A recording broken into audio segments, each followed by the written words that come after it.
امام علی علیہ السلام کی خدمت میں ایک شخص آ کے کہنے لگا، یا علی، مجھے سردی زیادہ لگتی ہے، میں بیمار پڑ جاتا ہوں، میں کیا کروں؟ بس یہ کہنا تھا تو امام علی علیہ السلام نے فرمایا، اے شخص، یاد رکھنا سردیوں میں تم بادام کھایا کرو، کیونکہ سردیوں میں بادام کھانا گردوں کو مضبوط کرتا ہے اور سردی کو دور بھگاتا ہے، اور انسان کے جسم کو اتنا مضبوط کرتا ہے کہ وہ سرد موسم کی بیماریوں سے اللہ کی پناہ میں رہتے ہیں۔ تو وہ کہنے لگا، یا علی، اگر میں گرمیوں میں بھی بادام کھاتا رہوں تو؟ امام علی علیہ السلام نے فرمایا، سخت گرمیوں میں بادام کا کھانا شکم میں گرمی پیدا کرتا ہے اور جسم میں زخم بھی پیدا کر سکتا ہے۔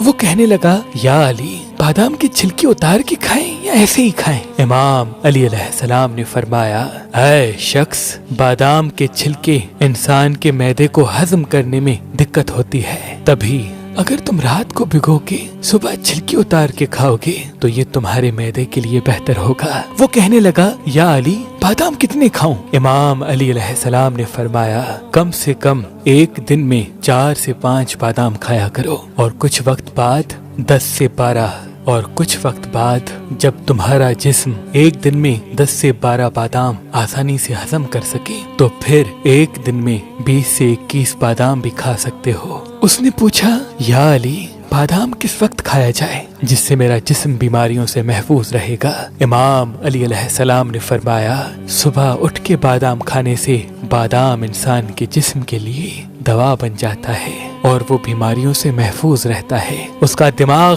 تیز ہوتا ہے، اس کے جسم کی ہڈیاں مضبوط ہوتی ہیں۔ وہ کہنے لگا، یا علی، جب میرے دامن میں وسعت نہ ہو کہ میں بادام خرید سکوں تب میں کیا کروں؟ امام علی علیہ السلام نے فرمایا، جب بھی صبح اٹھو جو چیز کھاؤ اس پہ 27 مرتبہ ایاک نعبد و ایاک نستعین پڑھو، اور پھر اللہ کا نام لے کر اللہ سے دعا مانگ کے کھایا کرو۔ انشاءاللہ تم سردیوں کی بیماریوں سے اللہ کی پناہ میں رہو گے۔ اللہ کے ولی حضرت شاہ شمس تبریز نے فرمایا کہ حسینی عقیق پہننے سے نظر، تعویذ، جادو انسان پہ اثر نہیں کرتے اور انسان کے کاموں میں رکاوٹیں ختم ہونے لگتی ہیں۔ تو ابھی ہماری ویب سائٹ مہربانی.com پہ آئیں اور یہ پتھر حاصل کریں۔ آپ اپنا لکی پتھر ہماری اپلیکیشن جو گوگل پلے اسٹور اور آئی فون ایپ اسٹور پہ موجود ہے ان سے بھی حاصل کر سکتے ہیں۔ مزید معلومات کے لیے ہمارے نمبر پہ کال کریں۔ اللہ آپ کو سلامت رکھے۔